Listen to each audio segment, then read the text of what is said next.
Mari kita berdoa. 我们同心祷告。 Tuhan, kami mengucap syukur atas kasih-Mu, kebaikan-Mu dalam kehidupan kami.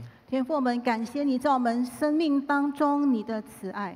Kami rindu Tuhan, supaya kami boleh semakin mengasihi, mencintai Tuhan lebih dalam lagi. 主要我们渴慕，我们能够更爱主。 Karena itu kami rindu Tuhan, firman-Mu boleh mengajar kami, supaya kami boleh semakin mengerti bagaimana kami mengasihi Tuhan. 我们渴慕神的话语能够教导我们，让我们知道如何的更爱主， Dan melakukan firman Tuhan di dalam kehidupan kami. 也让我们能够在我们日常生活当中，我们能够行出神的话语来。 Berkati setiap kami, supaya setiap kami boleh mempersiapkan hati kami untuk mendengarkan firman Tuhan pada hari ini. 今天早上，求你赐福我们，让我们今天早上能够预备好我们的心来聆听神的话语。 Terima kasih Tuhan, di dalam nama Tuhan Yesus kami berdoa. 主，我们感谢你，我们是祷告，奉靠主耶稣的名，阿 Amin. 门。 Shalom, selamat pagi Bapak, Ibu, Saudara-saudari sekalian. 各位主内下的弟兄姐妹平安，大家早安。 Ya, senang sekali melihat Bapak dan Ibu sehat-sehat semua ya pada pagi ini ya. 感谢神，我们看到我们大家都在非常健康的状况。 Ya, hari ini kita akan membahas suatu tema ya yang berjudul selumbar di mata saudaramu. 今天早上我们要思想一个主题，就是在你弟兄眼中的刺。 Saya akan membacakan beberapa ayat firman Tuhan. Ya, saya akan membacakan dari Matius 7 sampai seterusnya, lalu akan dilanjutkan dengan bahasa Mandarin dari Lukas 6. 首先用印尼文来读马太福音第7章，然后之后呢，我们也要读路加福音第6章。 Ya, saya akan membacakan dari Matius 7 ayat 1 sampai dengan yang kelima. Ya, janganlah kamu menghakimi supaya kamu tidak dihakimi. Karena dengan penghakiman yang kamu pakai untuk menghakimi, kamu akan dihakimi. Dan ukuran yang kamu pakai untuk mengukur akan diukurkan kepadamu. Mengapakah engkau melihat selumbar di mata saudaramu, sedangkan balok di dalam matamu tidak engkau ketahui? Bagaimanakah engkau dapat berkata kepada saudaramu, biarlah aku mengeluarkan selumbar itu dari matamu, padahal ada balok di dalam matamu? Hai orang munafik, keluarkanlah dahulu balok dari matamu, maka engkau akan melihat dengan jelas untuk mengeluarkan selumbar itu dari mata saudaramu. Ya, selanjutnya Lukas 6:27 sampai 36 menggunakan bahasa Mandarin. 我们接下来用中文来读路加福音第6章27到36节。只是我告诉你们，这听到的人，你们的仇敌要爱他，恨你们的要待他好。 咒诅你的要为他祝福，凌辱你的要为他祷告。有人打你这边的脸，连那边的脸也由他打；有人夺你的外衣，连里衣也由他拿去。凡求你的就给他，有人夺你的东西去，不用再要回来。你们愿意人怎样待你们，你们也要怎样待人。你们若单爱那爱你的人， 有什么可酬谢的呢？就是罪人也爱那爱他们的人。你们若善待那善待你的人，有什么可酬谢的呢？就是罪人也是这样行。你们若借给人，指望从他收回，有什么可酬谢的呢？就是罪人也借给罪人，要如数收回。你们倒要爱仇敌，也要善待他们，并要借给人不指望偿还，你们的赏赐就必大了，你们也必做至高者的儿子，因为他恩待那忘恩的和作恶的。你们要慈悲，像你们的父慈悲一样。阿门。 Ya, Bapak Ibu, saya ini bekerja sebagai seorang konselor ya. Saya melayani sebagai seorang konselor penuh waktu. 弟兄姐妹，我的侍奉工作是我的服饰，就是成为一个就是辅导员。 Ya, biasanya orang itu melihat konselor itu sebagai orang yang bijaksana gitu ya. Jadi suka mencari nasihat kepada konselor. 所以许多人都认为这个辅导员呢，应该就是比较有智慧的人，所以许多的人他们有问题就会找辅导。 Ya, cari tahu apa yang benar dan salah, cari tahu siapa yang benar, siapa yang salah. 他们会寻找说，到底谁是谁非，到底谁错谁对。Ya, suatu waktu saya kedatangan seseorang, ya, seorang pria dan memiliki jabatan yang cukup tinggi. 有一次呢，有一位男士，他是有一个蛮高的职位的一个人。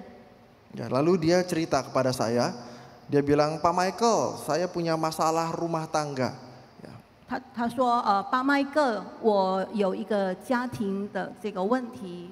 Ya, istri saya punya grup wanita sosialita, istri saya dekat dengan pejabat, istri saya suka minta uang, istri saya selingkuh. 他说呢，我的妻子有一个群组，他跟一些这个官员们的这个太太们，就是在一个群组当中，然后我的太太，我的妻子有外遇。Ya, istri saya tidak mau tunduk kepada saya sebagai suami, karena itu saya merasa saya berhak untuk menceraikan dia. 他说我的妻子不顺服我，所以我觉得呢，我是可以把她休掉，就是我可以跟她离婚。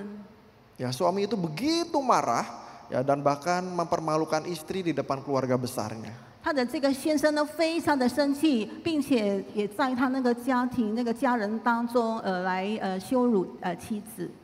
Nah, tetapi sebagai konselor yang baik, saya tidak mendengarkan satu sisi saja. Saya juga bertemu dengan istrinya, bertanya kepada istrinya. 我成为一个好的这个辅导员，当然我不是单单听一方面的这个解释，我也是有请他的这个妻子、他的太太去找他让他能够解释他们的问题。 Ternyata istrinya sejak lama, dia menceritakan bahwa sejak lama suaminya itu memiliki bisnis ilegal.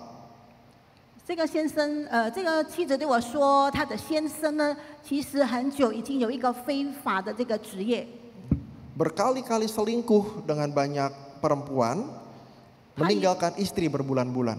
他也是有跟其他女人染上关系，有外遇，然后他也离开家里几个月。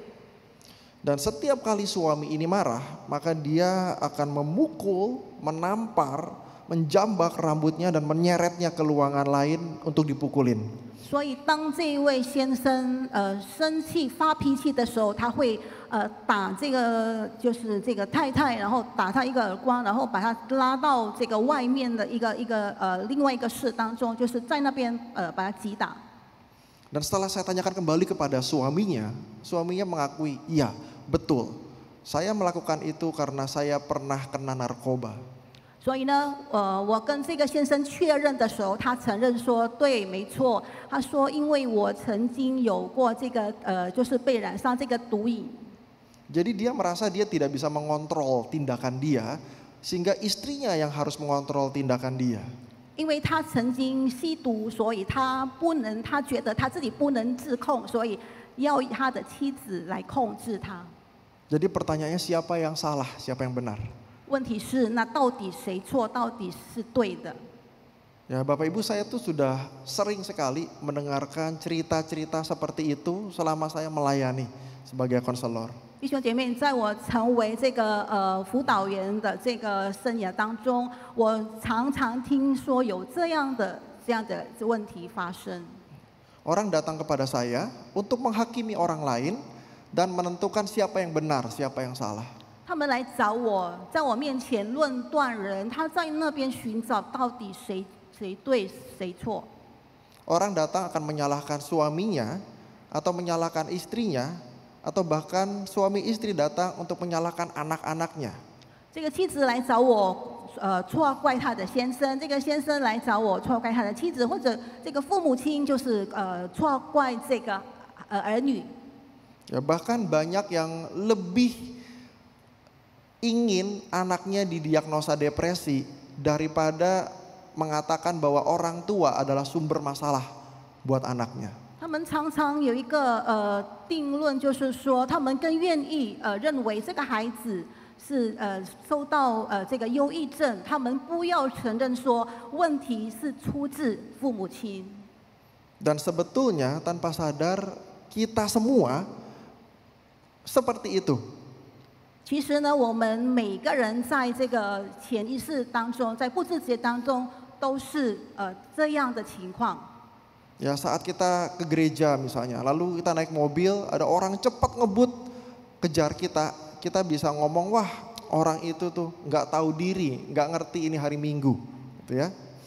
当我们来教会的时候，也许在路上我们遇到一个人，就是开车开得很快，我们会说这个人不知情况，今天是礼拜天。 Atau bahkan kalau kita buru-buru ke gereja, ada orang nyetirnya lambat, kita marah. Kita bilang ini memang jalan nenek moyang kamu, lama sekali nyetirnya. 或者在路上我们遇到一部车，它开得很慢，我们就会在那边唠叨说：“你以为这条街是你的这个祖宗的吗？” Jadi kita cenderung menghakimi orang, waktu demi waktu kita menghakimi orang, baik besar maupun kecil. 所以呢，我们常常论断人，无论是在大事的方面或者小事的方面。 Ya, bahkan tokoh-tokoh Alkitab pun melakukan hal yang sama kepada rekan pelayanan mereka. 我们看到这个圣经上的这个人物呢，也是同样的对他们的这个同工们有发出论断的一些的言语。 Dalam Bilangan 12 misalnya ya, firman Tuhan, itu ada Miriam sama Harun yang mengatai Musa, ya Bapak Ibu bisa baca di Bilangan 12 ayat 1. Miriam dan Harun mengatai Musa karena menikah dengan perempuan Kus. 在这个民数记的第12章那边有记载，这个米利安和亚伦因为摩西娶了别族的女孩子，就在那边论断摩西。 Dan mereka bilang, memangnya Tuhan bicara hanya lewat Musa saja. Lewat kita, Miriam dan Harun juga Tuhan berbicara. 然后他们说：“难道上帝只透过摩西对摩西说话吗？上帝也是透过这个米利安和亚伦对他们说话。” Dan Tuhan dengar penghakiman seperti itu, dan Tuhan marah kepada Miriam dan Harun sehingga keduanya menderita seperti penyakit kusta. 所以呢，神非常的对这个米利安和这个亚伦非常的这个愤怒，所以呢，神就让这个米利安和亚伦患上了好像就是类似麻风病的这个病。 Kisah Ayub pun mengalami hal yang sama. Ya, ia dihakimi bukan hanya oleh istrinya, tapi juga oleh teman-temannya. 约伯也同样经历到这样的被论断的问题，他不单单被他的这个妻子所论断，他也被他的这个同伴们、他的朋友们所论断。 Ya, Ayub butuh dihibur, tapi teman-temannya datang untuk melakukan berbagai macam penilaian dan penghakiman hingga Tuhan marah. 其实呢，约伯他非常需要有人安慰他，可是他所接受到的却是他的这个朋友们论断他，所以上帝对这件事情上也非常的愤怒。 Ya, Ayub 42 itu Tuhan ngomong sama Elifas, temannya Ayub gitu ya, bahwa murkaku menyala terhadap engkau dan terhadap kedua sahabatmu karena kamu tidak berkata benar tentang aku seperti hambaku Ayub. 在约伯记有记载，这个上帝对这个约伯的这个朋友以利法说：“我对你和你两位的这个同伴非常的愤怒，因为你们不像这个约伯所行的一些的行为。” Ya, banyak kasus lainnya Bapak Ibu, ya orang Farisi dan Saduki yang melempari batu kepada perempuan berzina misalnya. 其他的事件就是这个法利赛人和这个撒都该人，就是把石头丢在一个妇女的身上的这个事情。 Juga menghakimi Yesus, ya menghakimi Yesus yang makan dengan orang yang berdosa, makan dan minum dengan orang berdosa, menyembuhkan pada hari Sabat. 他们也论断主耶稣跟就是一切的罪人吃喝，然后主耶稣在安息日就是医治病。 Ya, jadi kita mesti hati-hati sebagai manusia. Bagaimana dengan kita? Apakah penghakiman-penghakiman yang sering kita lakukan? 所以呢，我们非常的要谨慎。我们常常所犯的就是哪一方面的一些的论断的这个事情。 Ya, sehingga tidak heran kalau kita memiliki relasi yang rusak satu dengan yang lain. Rumah tangga pecah, gereja pecah, relasi sama dengan rekan kerja menjadi jauh dan tidak lagi harmonis. 所以我们常常就是所遇到的问题，就是我们跟别人没有一个好的这个关系，我们家庭当中家庭成员没有一个好的关系，我们在同工教会当中也是跟别人没有一个良好的关系。Ya, firman Tuhan sebetulnya tidak mengatakan bahwa kita tidak boleh menghakimi sama sekali. 其实神的话语并没有完全告诉我们说我们完全不能去论断别人。 Ya, bahkan di Matius 7 ayat berikutnya ayat 15 sampai 17 Tuhan mengatakan justru harus waspada terhadap nabi-nabi palsu dan menilai, menghakimi dari tingkah laku, dari buah yang mereka berikan. 所以呢，我们看到在马太福音第7章第15节到第17节那边呢，主他是有要我们防备这个假先知，让我们可以看到到底所结出的果子是好的果子还是坏的果子。 Ya, tapi di Matius 7 ayat 1 yang kita baca, Tuhan tidak ingin kita menghakimi orang lain menurut ukuran kita sendiri. 马太福音第7章第1节这里主告诉我们呢，不要论断人的话，是这个不可以论断，是因为这个论断是按照我们自己的这个意思，或者照着我们自己的这个一些的标准来做。 Ya, Matius 7 ayat 1 yang kita baca tadi, jangan kamu menghakimi supaya kamu tidak dihakimi, itu berarti bahwa kebiasaan membuat penilaian dengan tergesa-gesa, kasar, dan tanpa kelonggaran untuk setiap kesalahan. 我们看到这边所提到的论断，就是我们就非常的粗暴的，就是非常的没有一些的爱心的，做出这些对别人的这个论断。 Ya, sehingga setelah itu dikatakan itu adalah peribahasa Yahudi gitu, bahwa penghakiman yang kamu pakai untuk menghakimi kamu akan dihakimi, dan ukuran yang kamu pakai untuk mengukur akan diukurkan kepadamu. 这是犹太人的一个名言，就是说你用什么来就是用什么量器来量给别人的话，也会用什么量器量给你。 Ya, nah pertanyaan kenapa kita tuh menghakimi ya Bapak Ibu? 问题是为什么我们要论断人呢？ Kita itu menghakimi karena kita punya pengalaman-pengalaman terlebih dahulu. Ya, baik bersama dengan keluarga kita, pengalaman kita di masa lalu, kita punya bayangan-bayangan apa yang benar atau salah menurut kita sendiri. 我们能够去论断人，因为在过去呢，或者我们曾经经历过那些事情，或者在过去呢，我们知道这些问题是不对的。 Artinya semua itu subjektif, semua itu berasal dari diri atau dari pikiran kita sendiri, dari pengalaman kita sendiri, sehingga sulit sekali kita menghakimi secara objektif. 所以呢，这一切我们所论断的，都从我们自己本身一个主观的这个观点。所以呢，我们去论断的时候呢，我们是用主观的观点，而不是用一个比较客观的或的观点来看。 Dan yang kedua bisa jadi karena perkembangan moralitas kita itu stagnan, mantap, berhenti. 或者呢，我们这个道德的这个成长呢，就是停顿，就是停滞在这个方面。 Ya, saya akan kasih lihat satu slide ya. 我让大家看一个图片。 Nah, ini slide di mana setiap kita itu mengalami perkembangan moralitas bertumbuh dari satu level ke level yang lainnya. 这也就是说，我们这个道德方面的一个成长，就是从一个阶段可以升级到另外的一个阶段。 Ya, ini area paling kecil, paling kiri ini adalah anak remaja, lalu masuk ke pemuda dan ke dewasa, kira-kira seperti itu. 应该大概是最左边的，应该是在少年的这个年龄，然后接下来就是进到这个青年期的这样的一个阶段。 Nah, yang pertama itu tahap 1, orang menghakimi karena menghindari kesalahan. 第一个，一个人他去论断的话，是因为他要避免错误。 Ya, jadi kalau kita bilang wah orang itu nggak pakai seat belt, payah nanti dihukum, itu level 1, tahap 1. 如果我们说这个人他没有系这个安全带的话，他会被惩罚，这个就是在第一个很浅的一个阶段。 Nah, lalu naik level lagi, tahap berikutnya adalah apa untungnya buat saya, apa hadiahnya buat saya. 第二个阶段就是这对我来说有什么的这个奖赏。 Ya, kalau kita jadi orang yang baik apa hasilnya, apa gunanya buat saya. 如 Itu 果我 tahap 成 2. 为一个好人，那对我来说有什么益处？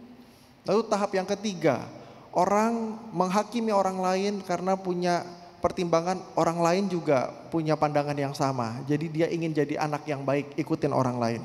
第三个阶段就是因为他希望别人也跟他有一样的看法，就是要成为一个好的人。 Lalu yang tahap 4 itu bagaimana dia setia kepada hukum. Ya, seperti apa aturannya, seperti apa hukumnya. 第四个就是他要忠于或者在这个律法方面的这个忠心，或者守这个规的这个阶段。 Nah, semakin tinggi itu semakin baik karena semakin ke dalam diri kita, bukan dari faktor luar. 再进一步的这个阶段的是更好的、更有长进的，就是不是我们本身，就是我们里面的。 Ya, yaitu apa yang adil secara sosial, apa hak-hak orang yang baik, bagaimana prinsip yang adil dan benar ditegakkan di tengah situasi kondisi yang unik begitu ya. 就是对我们会观察到对我们周围的这个社会的到底有哪一些的这个在争议上的这个问题。 Nah, kita harus jujur, kadang-kadang kita menilai itu karena level 1 atau 2, benar atau salah aja ataupun merasa dirugikan, maka kita menghakimi. 我们常常就是在第一或第二阶段，就是我们是不是有受到任何的利益或者被受到一些的伤害，所以我们去论断别人。 Kita tidak berpikir apa yang baik, apa yang adil buat semua orang, buat orang yang kita hadapi. 我们并没有去想到到底对别人的话对他们也有什么益处，就是没有体会到别人。 Tapi firman Tuhan jelas sekali. Jangan kamu itu menghakimi selumbar di mata orang lain padahal ada balok di matamu. 神的话也告诉我们，你不要看到你弟兄眼中的刺，却没有看到或者没有想到你自己眼中的梁木。 Ya, jadi bagaimana caranya supaya kita itu tidak terjebak dalam penghakiman seperti itu? 我们要如何让我们没有陷入到这一种的这个论断里面？ Ya, yang pertama seperti Matius 7 ayat 5 katakan, kita harus mau mengenal diri kita lebih dalam terlebih dahulu daripada buru-buru menolong orang lain mengeluarkan selumbar di matanya. 所以马太福音这边第7章这边告诉我们，就是说我们其实要先更了解、更明白、更深入的了解我们自己，来辩解我们自己，我们才就是去建议或者去论断别人。 Ya, selumbar itu seperti nasi ya, Bapak Ibu, dan kita tuh punya balok di mata kita, ya. 这个刺非常小粒的，就好像一粒饭，然后这个梁木呢，就是很大的，是在我们的眼前。 Saya pribadi saya ingat ya, di sini ada istri saya duduk di area kanan. Saya pernah marah-marah sama istri saya. 我的师母有在现场，她坐在右边。我曾经呢对我的这个妻子，我的师母生气过，发脾气。 Ya, saya marah-marah ke istri saya karena dia masak itu asal-asalan menurut saya. Masaknya asal-asal aja gitu ya, maunya cepat. 我曾经生气，因为我觉得她煮菜的时候呢，好像很随便的这样煮。 Jadi rasanya hasilnya tuh kurang enak, kurang bagus, dan saya kesel, saya nggak mau makan. 我好像觉得这个味道不太好，我觉得她煮的不好，所以我就不想吃。 Ya, saya bilang kalau kamu nggak mau masak sungguh-sungguh, nggak usah masak sekalian, gitu ya. 我说，如果你不要认真的去煮，那你干脆不要煮就好了。 Lalu istri saya tuh merasa kecewa karena saya sudah dimasakin, tapi saya tidak menghargai. 所以我的妻子非常的失望，她觉得我已经煮给你吃了，你还是没有珍惜我给你做的。 Setelah itu Bapak Ibu, saya masih ngomong begini, justru itu saya tuh menghargai makanan. Kamu harusnya mempersiapkan dengan baik dan enak. 可是我反而对她说，因为我非常看重这个食物，所以呢，我希望你能够煮得更好吃、更好一点。 Tapi setelah itu saya belajar menintrospeksi diri, saya mulai pikir-pikir, kok saya sampai segitunya ya? 可可是呢，之后呢，我我就觉得说，我要省察我自己，我为什么会做出或者讲出那些话？ Iya, saya berpikir kenapa saya merasa berhak menghakimi istri saya, padahal di tengah-tengah kesibukannya mengurusi anak dan rumah tangga, dia sudah menyempatkan dirinya untuk masak buat saya. 我在想，为什么我还能够去论断我的这个太太？其实她已经非常的忙碌，照顾家里，照顾小孩，她还有时间煮给我吃。 Dan kenapa saya lebih menghargai makanan itu sendiri daripada istri saya sendiri? 我为什么更看重这些食物，超过看重我的妻子呢？ Nah, saya menyadari ya, saya itu punya dosa yang terbangun sejak masa kecil. 我觉悟到我是有一个罪，从这个小时候就被建立上的。 Ya, saya ingin dilayani, saya ingin mendapatkan porsi yang terbaik, begitu ya. Saya ingin mendapatkan apa yang saya inginkan. 我就是希望能够被服侍，我希望我能够得到更多的份。 Ya, saya itu satu-satunya anak laki-laki di keluarga besar papa saya. 我在我父亲的这个大家庭当中，我是唯一的男孩子。 Jadi semua orang deketin saya, puji saya, angkat-angkat saya sampai saya gede rasa. 所以呢，家人都非常的宠爱我，所以呢，我就觉得就非常的骄傲起来。 Nah, itu adalah dosa yang akhirnya saya tahu kalau saya harus berubah, saya yang harus berubah. 我知道这是我的罪恶，所以呢，我也体会到我应该要改变。 Ya, apalagi pekerjaan saya ini adalah melayani. Dan bukan hanya melayani jemaat Tuhan saja, tapi melayani keluarga saya sendiri. 我知道我的工作是服侍别人，也是服侍我的家人。 Nah, saya banyak diskusi dengan teman-teman, saya banyak ngobrol tentang diri saya. Dan saya tahu kita perlu orang lain untuk bisa memahami diri lebih dalam. 我跟我的朋友讨论之后，我就知道说，我们需要别人，让我们能够更深入的了解我们自己。 Ya, baru balok itu keluar dari mata kita. 让我们才看见我们这个眼中的这一块梁木。 Tapi yang kedua, Bapak Ibu, kita harus menghadirkan sikap apa yang Kristus akan lakukan terhadap kesalahan yang terjadi di depan matanya. 第二呢，我们要看到底当主耶稣知道这些问题的时候呢，主耶稣会有怎样的一个态度来面对？ Ya, ada peristiwa ya di dalam Yohanes 8. Yesus mendapati perempuan berzinah dan Yesus tidak menghukumnya, Yesus tidak menghakiminya dan memberikan pengampunan dan kesempatan. 在约翰福音第8章有记载说，有一个妇人，她就是犯了奸淫，可是主耶稣并没有定她的罪，主耶稣饶恕了她。 Lalu ada juga di dalam Matius 18, Petrus bertanya kepada Tuhan, Tuhan sampai berapa kali aku harus mengampuni orang yang berdosa terhadap aku? Dan Tuhan menjawab 70 kali 7 kali. 在马太福音第18章，彼得问主耶稣：我们如果说有人犯罪，我们就是得罪我们，我们要饶恕他们几次？主耶稣说：你要饶恕他70个7次。 Yang artinya sama, Tuhan memberikan pengampunan dan kesempatan kepada orang yang bersalah. 也就是说呢，主耶稣给那些犯罪的人机会，让他们能够悔改。 Ya, pengampunan dan kesempatan itu lebih besar daripada penghukuman dan penghakiman. 因为主耶稣赦免他们了，赦免他们的罪。我们知道这个赦免罪比这个惩罚是更高的一层。 Ya, karena itu di dalam Lukas 6 ayat 27 dan 28 yang kita baca tadi, tetapi kepada kamu yang mendengarkan aku berkata, kasihilah musuhmu, berbuatlah baik kepada orang yang membenci kamu, mintalah berkat bagi orang-orang yang mengutuk kamu, berdoalah bagi orang yang mencaci kamu.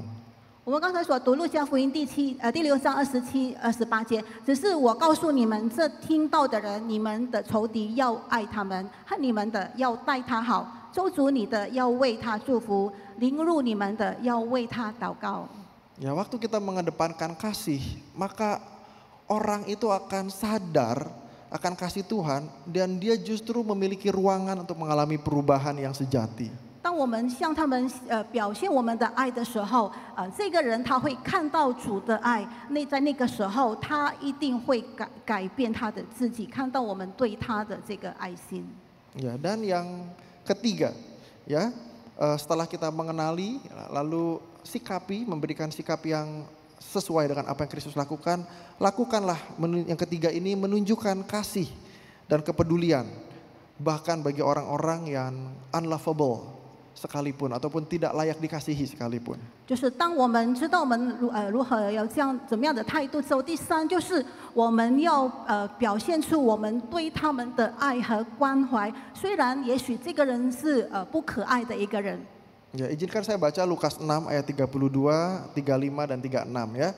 Lukas 6 ayat 32 mengatakan, jikalau kamu mengasihi orang yang mengasihi kamu, apakah jasamu? Karena orang-orang berdosa pun mengasihi juga orang-orang yang mengasihi mereka. Lalu ayat 35, tetapi kamu kasihilah musuhmu dan berbuatlah baik kepada mereka dan pinjamkan dengan tidak mengharapkan balasan. Maka upahmu akan besar dan kamu akan menjadi anak-anak Allah yang maha tinggi. Sebab ia baik terhadap orang-orang yang tidak tahu berterima kasih dan terhadap orang-orang jahat. Ya, 36, hendaklah kamu murah hati sama seperti Bapamu adalah murah hati. 路加福音第6章第32、35、36节，你们若单爱那爱你们的人，有什么可酬谢的呢？就是罪人也爱那爱他们的人。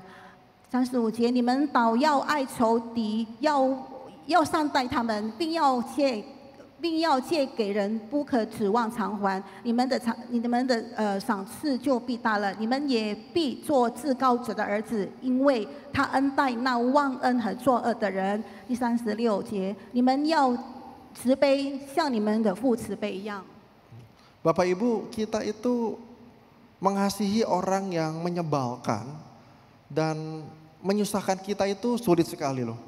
弟兄姐妹，我们很难去爱那些使我们非常的就是非常的难过或者非常讨厌的人，我们是非常难去爱他们的。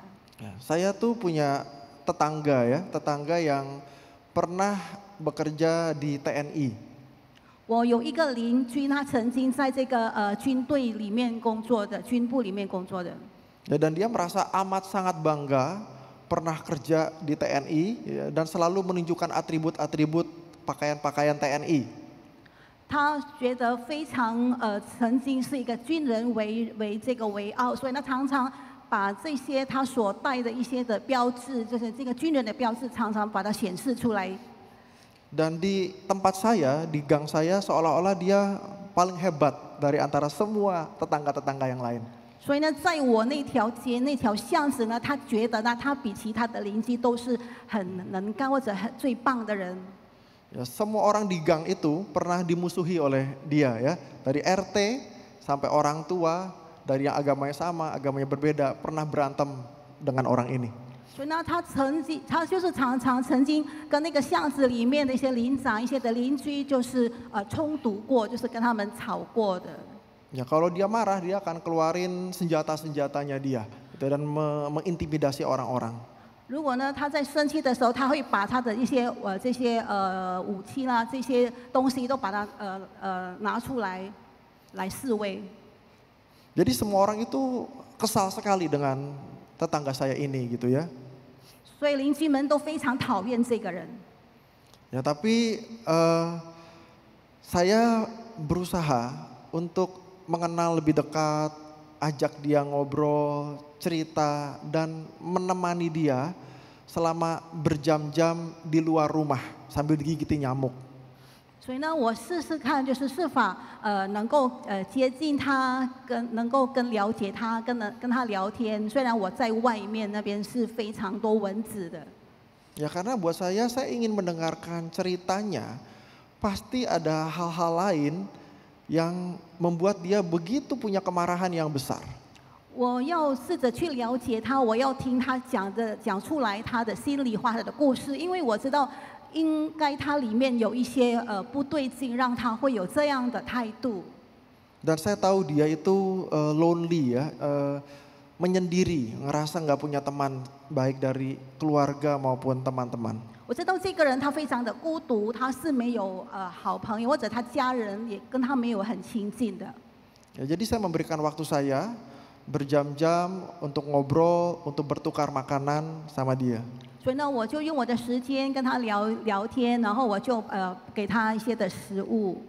Dan suatu hari dia menceritakan tentang dirinya, tentang orang tuanya, tentang istrinya, dan bagaimana kehidupan dia itu banyak kacaunya atau chaosnya. 最后呢，他有向我诉说他的故事，就是他的妻子、他的家人、他的父母亲，就是在他所面对的一些的问题、一些的重担。 Dan saat itu, waktu itu belum pandemik, saya memberanikan diri untuk peluk itu TNI itu gitu ya. 因为那个时候还没有疫情，所以我也试着就是去拥抱他。 Ya, dan setelah saya peluk dia, ternyata berangsur-angsur dia lebih tenang dan dia lebih santai dalam sehari-harinya. 我拥抱他了之后呢，我发现呢，他的每天的日常生活呢，就觉得非常的轻松了一点，没有那么紧张的这个情况了。 Ya, sampai beberapa waktu lalu dia bilang, wah saya ini sudah berbulan-bulan tidak berantem sama orang. 后来他跟我说，他说我有数个月没有跟别人吵架了。 Kadang-kadang orang-orang yang unlovable, orang-orang yang sepertinya tidak layak dikasihi, itu memiliki jiwa yang gelisah, tidak tenang. 有时候呢，那些我们好像觉得不可爱的人，其实他们的心灵里面非常的忧虑的。 Jadi waktu kita menunjukkan kasih dan kepedulian kepada mereka, itu memberikan dampak yang amat sangat besar. 所以，当我们向人表现我们的爱和关怀的时候呢，我们会给他们一个很大的、很好的、很大的影响。 Ya, saya mau tutup dengan suatu perkataan dari Mother Teresa. Ya, jika kamu menilai orang, kamu tidak punya waktu untuk mencintai mereka. 这个德蕾莎修女她讲了一句话，她说：“如果说你用你的时间去论断人的话，你不会爱他们。” Ya, saya berharap Bapak dan Ibu lebih mengedepankan kasih dan kepedulian daripada penghakiman dan penghukuman. 所以我希望我们每个人都是能够表现出我们对别人的爱，而不是对他们的论断。 Mari kita berdoa ya. 我们同心祷告。 Tuhan, kami mengucap syukur atas firman Tuhan yang kami dengar pada pagi hari ini. 天父，我们感谢你，今天早上你让我们听到了神的话语。 Kami menyadari penghukuman dan penghakiman justru merusak relasi yang berharga. 我们知道这个论断和这个惩罚，就是让这个好的关系破坏， Bahkan menghancurkan banyak hal-hal yang baik yang Tuhan berikan bagi setiap kami. 也能破坏神赐给我们在好的方面的一些的东西。 Baik itu relasi di dalam keluarga, di dalam pekerjaan kami, bahkan di dalam kami berjemaat di gereja. 无论我们在家庭当中，我们在这个工作场合当中，或者我们在这个教会的这个生活当中， Karena itu Tuhan ampuni kami, tolong kami supaya kami bisa mengeluarkan balok dari mata kami terlebih dahulu. 主啊，求你饶恕我们，让我们能够把我们这个眼中的这个梁木先把它去掉。 Sehingga kami bisa menolong orang-orang dengan selumbar di matanya. 让我们能够把别人眼中的刺把它去掉。 Tapi terlebih dari itu Tuhan, tolong kami supaya kami boleh memiliki kasih dan kepedulian. 主啊，求主你帮助我们，让我们先有爱心，我们能关怀别人， Bahkan kepada orang-orang yang sepertinya tidak layak kami kasihi. 甚至对那些我们看似不可爱的那些人。 Karena Engkau telah terlebih dahulu mengasihi kami, memperdulikan hidup kami. 因为主你先爱我们，因为你先关照了我们的生命。 Dan Engkau pun meminta kami untuk mengasihi orang-orang yang bersalah dan berdosa kepada kami. 因为主你要我们赦免那些对我们犯错的人， Dengan kasih dan kepedulian yang tidak ada habis-habisnya ya Tuhan. 我们能够以我们无尽的爱、无尽的关怀。 Kami menyadari bahwa hal itu amat sangat sulit bagi kami. 我们知道，也许对我们来说，我们很难行出来。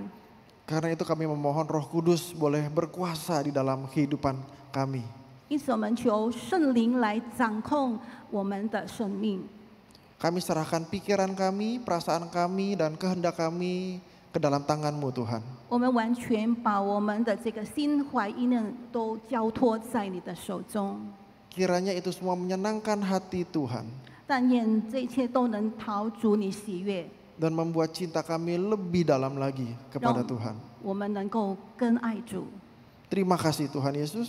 主耶稣，我们感谢你， Hanya di dalam namamu kami berdoa. 我们是祷告，奉靠主耶稣的名。 Haleluya, amin. 哈利路亚，阿门。 Tuhan memberkati setiap kita. 神祝福我们每个人。